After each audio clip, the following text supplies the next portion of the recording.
時代商場爆發隨地大便襲擊，遇上局部停電，客人摸黑被炸彈。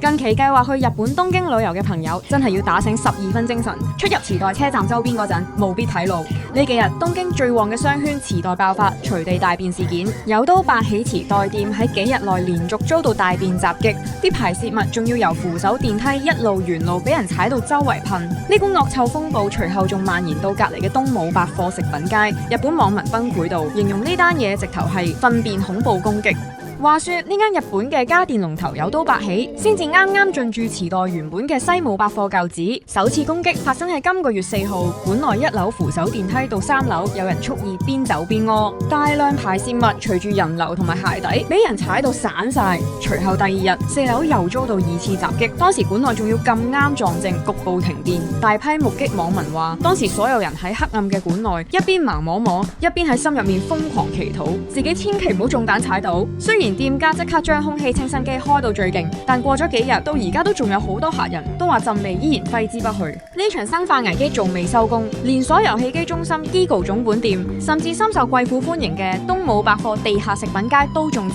店員清理嘅畫面喺網上瘋傳，警方暫時未捉到人，令外界懷疑係咪有模仿犯。不過有清醒網民就提出商場致命盲點，話新店開幕後廁所配置大幅減少，導致排隊人潮多到爆，喺完全去唔到廁所嘅情況下先會搞出大災難。池袋一向係香港人熱門旅遊衝刺點，今次搞出個咁嘅生化危機，大家去到真係要步步為營。你哋又覺得呢件事係變態佬嘅連環惡作劇，定真係新商場廁所太少惹出嚟嘅禍呢？